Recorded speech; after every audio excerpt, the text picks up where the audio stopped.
कलयुग में शिव नाम ही परम सत्य है और इस परम सत्य को स्वीकार यदि सहजता से आपने कर लिया तो फिर सबसे सरल उपासना, शिव से सरल उपासना कलयुग में कुछ नहीं। एक गंगा जल का लोटा और बिल्व पत्र और केवल अक्षत से प्रसन्न हो जाने वाले, और ये भी संभव ना हो अगर, तो केवल और केवल प्रणाम और प्रार्थना से प्रसन्न होने वाले देव हैं महादेव।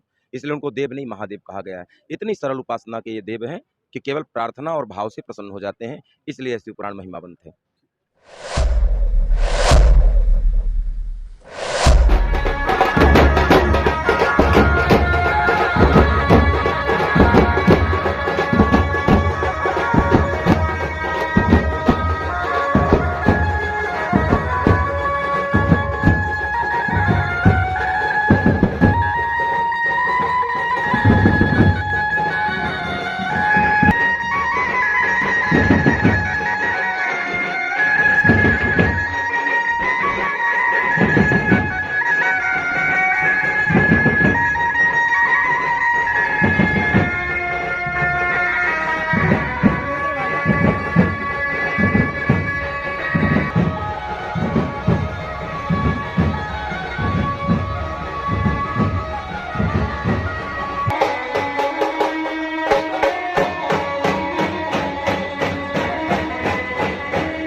पहले तो आप सभी शिव भक्तों को मेरा सादर प्रणाम है।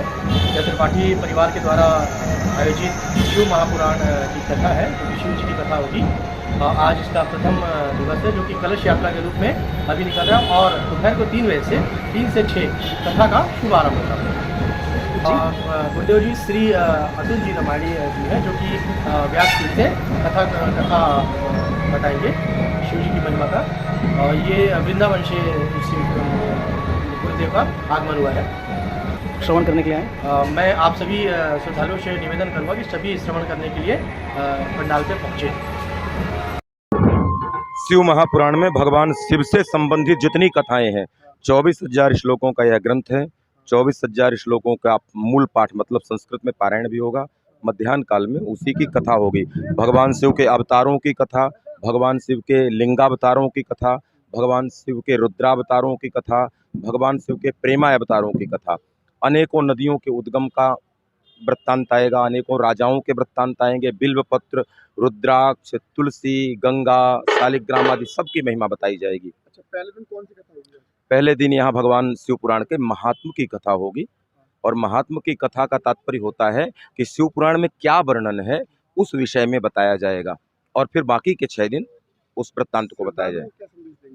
श्रद्धालुओं को संदेश देंगे कि कलयुग में शिव नाम ही परम सत्य है और इस परम सत्य को स्वीकार यदि सहजता से आपने कर लिया तो फिर सबसे सरल उपासना, शिव से सरल उपासना कलयुग में कुछ नहीं। एक गंगा जल का लोटा और बिल्व पत्र और केवल अक्षत से प्रसन्न हो जाने वाले, और ये भी संभव ना हो अगर, तो केवल और केवल प्रणाम और प्रार्थना से प्रसन्न होने वाले देव हैं महादेव। इसलिए उनको देव नहीं महादेव कहा गया है। इतनी सरल उपासना के ये देव हैं कि केवल प्रार्थना और भाव से प्रसन्न हो जाते हैं, इसलिए शिव पुराण महिमावंत है।